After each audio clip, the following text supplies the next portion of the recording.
நெஞ்சு சளி பிடிச்சி வாயில் டேஸ்ட்டே தெரியாமல் இருக்கும்போது நமக்கு எந்த சாப்பாடும் சாப்பிட முடியாமல் கஷ்டப்பட்டுட்ருப்போம். அந்த டைமில் வாய்க்கு டேஸ்ட்டை கொடுக்கறதுக்கான கொள்ளு ரசம் இப்போ நான் உங்களுக்கு செஞ்சு காட்ட போகிறேன். அது எப்படின்னு இப்போ பார்க்கலாம். அதுக்கு செய்வதற்கு தேவையான பொருட்கள்: பெரிய வெங்காயம் 1 கட் பண்ணி எடுத்துருக்கேன், பூண்டு 1 பூண்டு உரித்து வச்சுருக்கேன், 1 ஸ்பூன் மிளகு, 1 ஸ்பூன் சீரகம், 1 புளி, தேங்காய், 3 தக்காளி, கருவேப்பிலை, கொத்தமல்லி தழை. மிளகு, சீரகம், புளி, கருவேப்பிலை, பூண்டு இதை மட்டும் போட்டு நைஸாக தனியாக அரைச்சி எடுத்து வச்சுக்கணும். அரைச்ச கலவையை ஒரு பவுலில் போட்டு எடுத்து வச்சுருக்கேன். இதில் தக்காளி,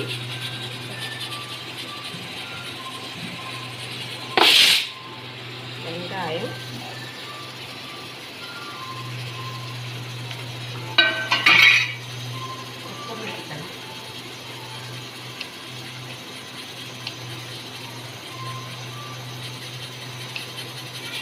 எல்லாம் கட் பண்ணி போட்டு இது தனியாக அரைச்சி வச்சுக்கணும்.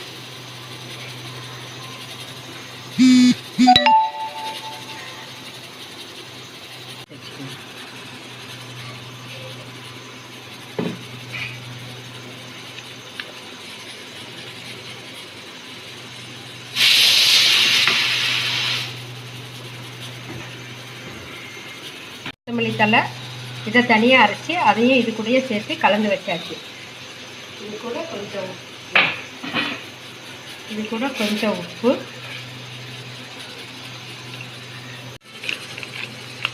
ஒரு ஸ்பூன் அளவு காரத்துக்கு தகுந்த மாதிரி மிளகாத்தூள்,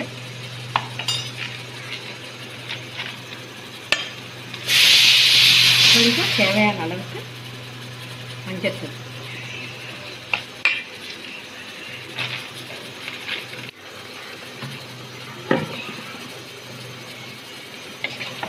தண்ணி விட்டு நல்லா உப்பெல்லாம் போட்டு கொஞ்சம் நல்லா உரைக்கிற மாதிரி கலவையாக கலந்து வச்சுக்கணும். அப்போ தான் அது கொள்ளு வெந்த பிறகு அந்த தண்ணி இதில் கலந்தோம்னா சாப்பிட்றதுக்கு டேஸ்ட்டு கரெக்டாக இருக்கிற அளவு இந்த தண்ணியை வச்சுக்கணும். இந்த தண்ணியை ஃபஸ்ட்டு அடுப்பில் வச்சு நல்லா சூடாக்கணும், கொதிக்க வைக்கணும்.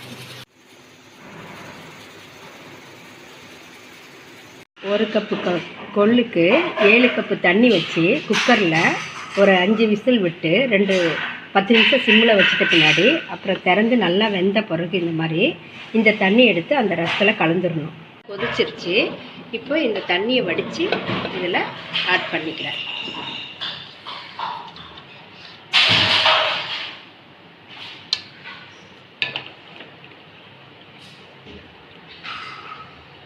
இது பாருங்கள், நல்லா வெந்து மலர்ந்து இருக்கணும். உள்ளே இருக்கிற ரசம்லாம் நல்லா அப்போ தான் வெளியே வந்திருக்கும். நட்ட பிறகு இதை கொதிக்க வைக்கக்கூடாது. இதுக்கு மேலே இதை தாளிப்பு கொடுத்துடணும். இது கருவேப்பிலை போட்டு தாளிப்பு கொடுத்து அவ்வளோதான். பெருங்காயம் போட்டு தாளிச்சிட்டு இதில் போட்டுடணும்.